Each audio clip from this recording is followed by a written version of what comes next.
Muy buenas, mis queridos amigos, ¿cómo estáis? Espero que vaya muy bien por ahí. A lo largo de tantos años y tantos automóviles probados, se van acumulando experiencias, conocimientos y también reflexiones que compartes con compañeros, con amigos, con profesionales de la industria sobre automóviles buenos, malos. Se dice hoy en día que hay una gran estandarización, que ya no hay coches malos. Bueno, esto tendría sus matices, pero sí que es verdad que cada vez cuesta diferenciar más los automóviles porque se parecen mucho entre ellos, ¿no? Hay unos estándares de calidad bastante altos en general.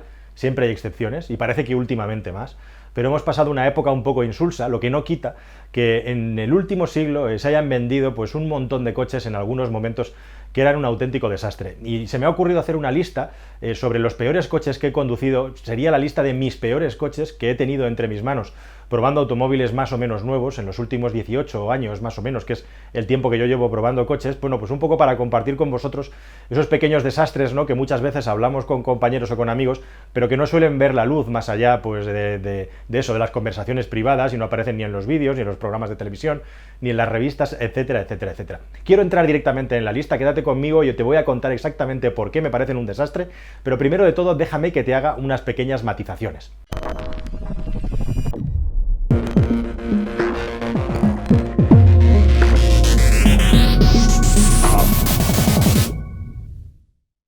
Bien, déjame que te diga exactamente qué es lo que entiendo por un coche malo, para hacer algunos matices. En primer lugar, me refiero a un coche malo como producto en general, es decir, que cuando lo pruebas no te gusta porque detectas defectos importantes o gordos en un automóvil que van a acabar repercutiendo a la hora de comprarlo, porque su precio está disparatado respecto a lo que ofrece el producto, porque está muy mal hecho, porque va muy mal en cuanto a conducción, etcétera, etcétera, etcétera. Es muy importante que tengas en cuenta que en esta lista voy a separar el asunto de la estética del coche, porque muchas gentes cuando hace listas o tops de este tipo confunde si el coche es bonito o feo bajo su punto de vista, porque la estética de un vehículo es absolutamente subjetiva, con el hecho de que el coche sea bueno o malo. O sea, aquí, por ejemplo, en mi lista no va a aparecer el San John Rodius, ¿no?, o el Fiat Multipla, que a una inmensa mayoría de gente le parece un desastre de producto, pero que luego tienen sus cosas buenas como producto también, ¿no? Eso dejémoslo muy claro. Esta lista no tiene que ver con si el coche es más bonito o más feo, ¿de acuerdo? Vamos a dejarlo bien claro para empezar. Y en segundo lugar, tampoco me voy a meter muy a fondo en lo que es la fiabilidad mecánica del producto, porque eso es muy importante de cara a valorar también un producto, y cuando probamos coches nuevos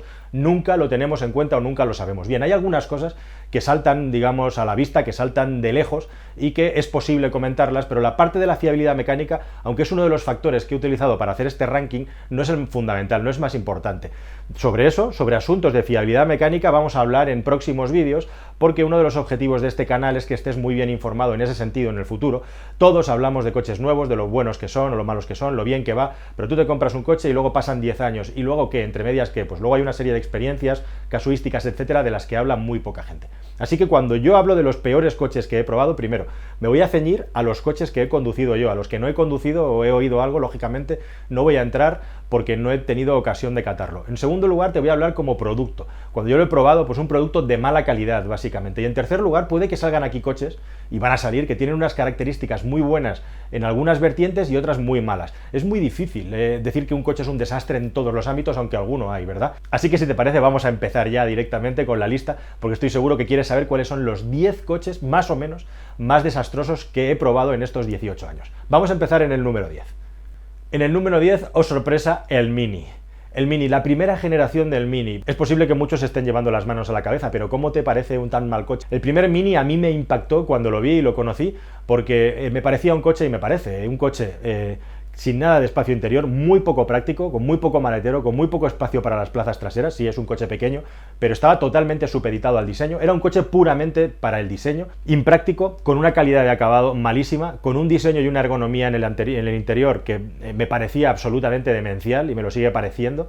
Y luego, pues con una serie de problemas mecánicos ya desde la salida, desde que salió, cajas de cambio manuales que se rompían, el motor 1.6 de gasolina ha dado 1000 problemas, muy poca fiabilidad.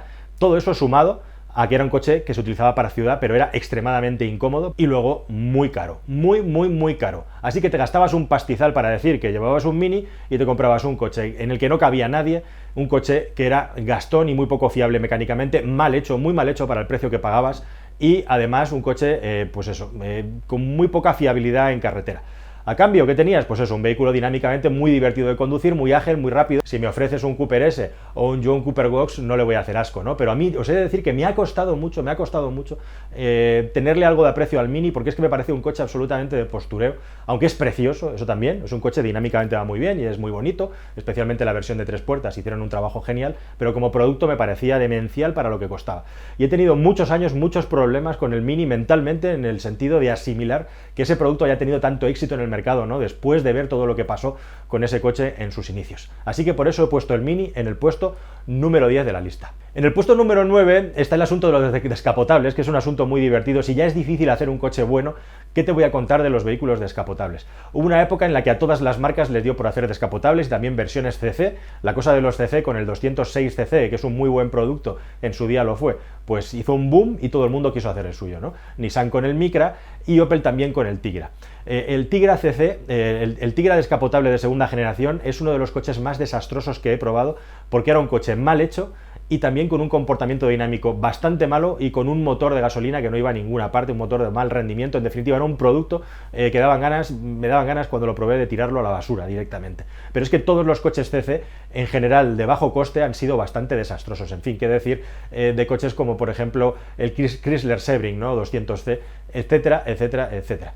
Pero si hay algún campeón, desde luego, de los vehículos descapotables mal hechos y desastrosos, sin duda alguna, es el Citroën C3 Pluriel, ¿no? El C3 también tendría un hueco, aprovecho para colocarlo aquí, por lo mal hecho que estaba, por los malos asientos que siguen siendo penosos de ese vehículo, pero es que el Pluriel era ya el sumum, ¿no?, de vehículo, que no había por dónde pillarlo, y que, bueno, hoy en día te lo puedes comprar por 4 duros, hoy en día a lo mejor sí que tiene valor comprarse uno porque te va a costar 1.800 euros o 1.500 o 2.000, y bueno, pues para algo te sirve, ¿no? Pero desde luego que en ese momento me parece que no estaba en absoluto justificado comprar un coche con ese precio. Podría seguir hablando de descapotables, solamente una anécdota más al respecto. Me acuerdo perfectamente cuando con el Dr. X, hace un montón de años, fuimos al Salón de Barcelona y nos encontramos con el Opel GT, que es un Pontiac Solstice transformado en Opel, y nos quedamos, cuando empezamos a toquetear ese coche por dentro y a mirarlo, se nos cayó la mandíbula al suelo, ¿no? Es un coche espectacular visualmente, con un motor poderoso, un comportamiento dinámico, pocos frenos, un cambio con unas relaciones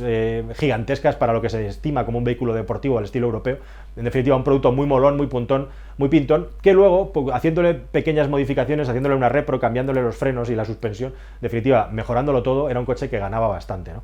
Pero en el asunto de los cabrios, podríamos escribir un libro aparte, y desde luego el campeón de los desastres, en mi punto de vista, el C3 Pluriel. Bueno, otro coche al que desde luego no me ha dejado la mejor impresión, la mejor semilla después de probarlo, el Nissan Juke. Otro vehículo con una estética, cuando menos discutible, y no me refiero tanto al diseño, sino al concepto eso de sub pequeño, que luego en otros vehículos ha tenido mucho éxito, ¿no?, como el Renault Captur y los que han venido detrás.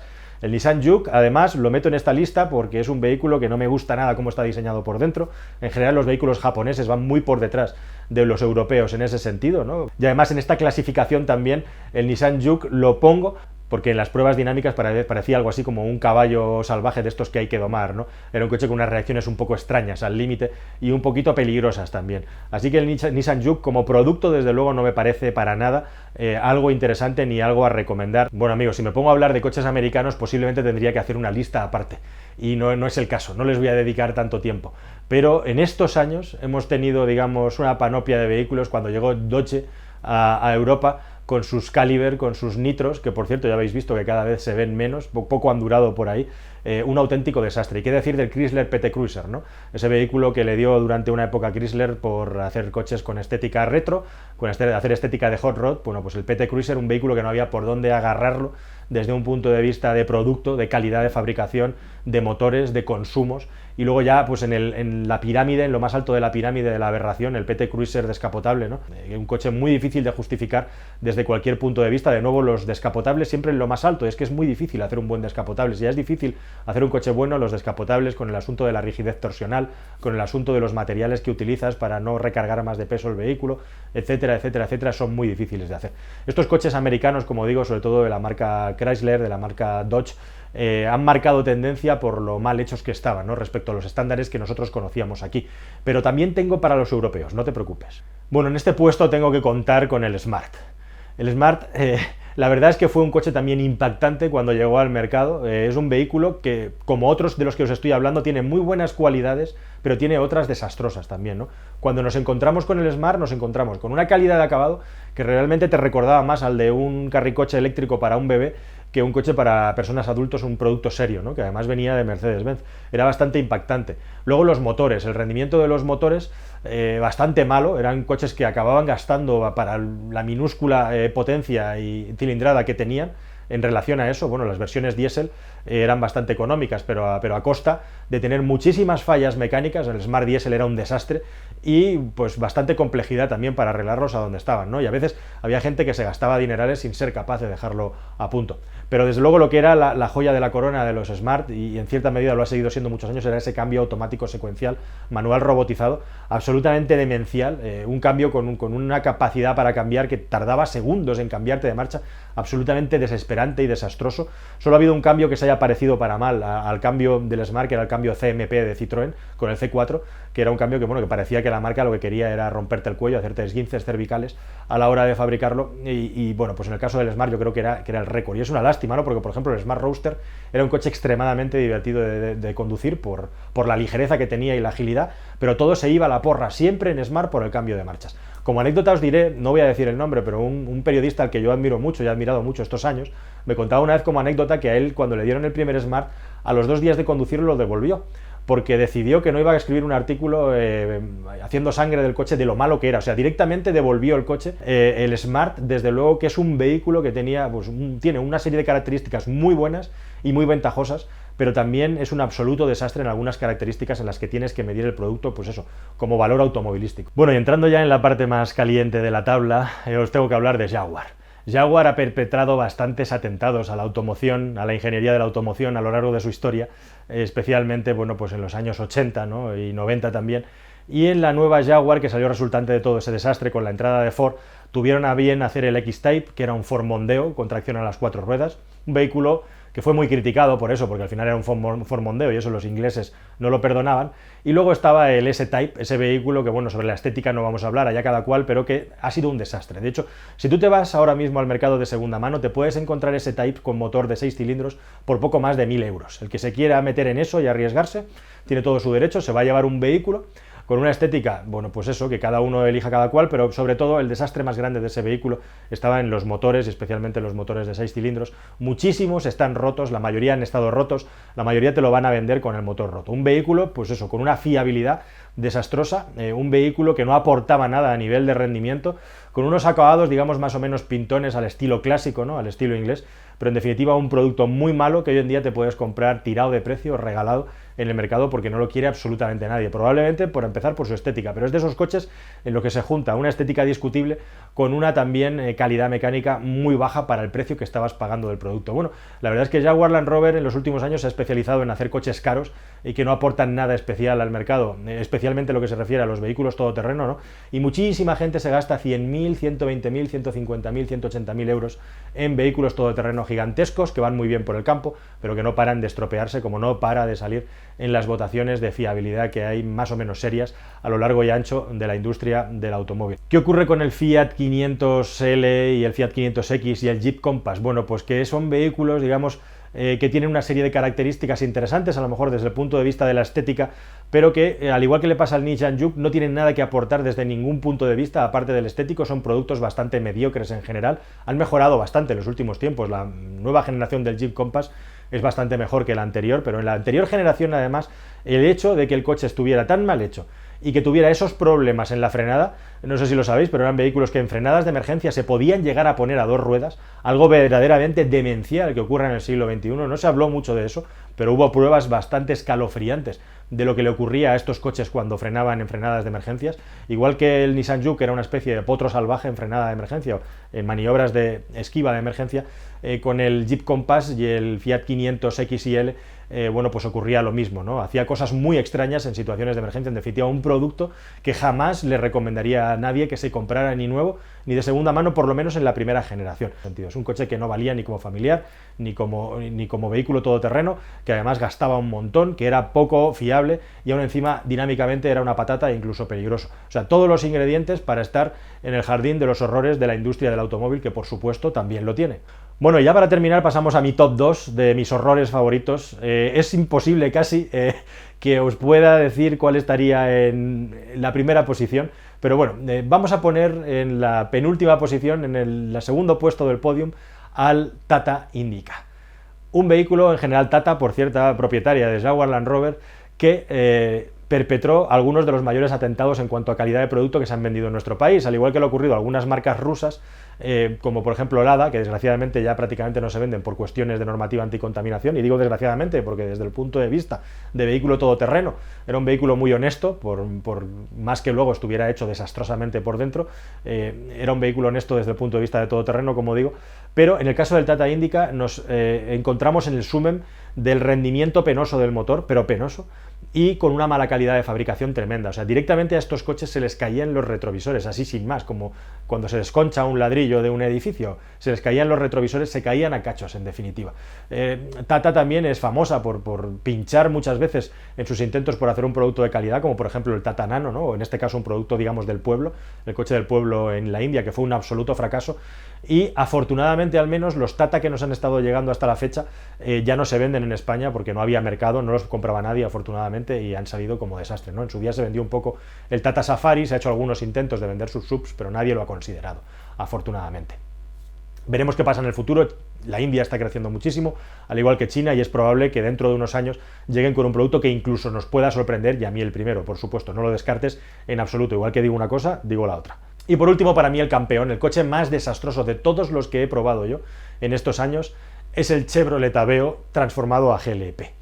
Coger un coche a GLP hace unos años, hace 10 años o así, o 15, con poca potencia, era directamente para cortarse las venas. Pero es que este coche además se juntaba una calidad de fabricación penosa, menos detalles en el interior que un Seat Panda, o sea, algo penoso tanto a nivel de calidad de equipamiento como calidad de acabado, con unos asientos por lo tanto también desastrosos, un vehículo con muy poca potencia, que además el sistema de GLP se lo fabricaban en concesionario, no venía de fábrica, un coche que no sé si llegaría a los 50 caballos de potencia, y es que me acuerdo perfectamente de ir con ese coche subiendo una cuesta por autovía, tener que reducir de quinta a cuarta, de cuarta a tercera, y el coche con el pedal a fondo no tirar. Un auténtico desastre. Por cierto, que no os pase a vosotros tampoco viajar con un BMW i3 Rex, quedarte sin batería y tener que tirar por carretera del motor térmico.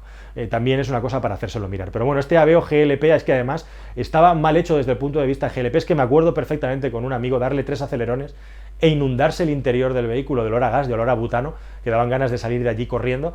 Así que probablemente este Chevrolet estaba un poco mejor hecho que el Tata, pero es que la conversión a GLP ya absolutamente lo mataba. Así que por eso lo pongo en el número 1 de la lista como el vehículo más desastroso que he probado en toda mi vida. Bueno, podría seguir enriqueciendo la lista con muchos coches que sé que han sido un desastre desde el punto de vista puramente de lo que es la fiabilidad mecánica o del funcionamiento, ¿no? Por ejemplo, se me ocurre el Peugeot 307, la época desastrosa de Peugeot cuando salió el 307, y con el famoso multiplexado, ¿no? Que era un sistema, digamos, de redes de comunicación internas del coche que estaba tan mal parido, tan mal diseñado, que es que hasta la bocina tenía retardo cuando la tocabas, o encendías las luces y el coche tardaba 2 segundos en encenderlas. Era algo verdaderamente para cortarse las venas, y como producto era también una insulsez total. Y de los coches así más modernos que he probado últimamente, aparte de los desastres de fabricación del Tesla Model 3, tiene otras cualidades buenísimas, como bien sabéis, ese vehículo. Un coche que me ha impactado también para lo malo de entre los ricos es el Volvo XC90, y concretamente el XC90 T8, la versión con baterías, la versión híbrida enchufable.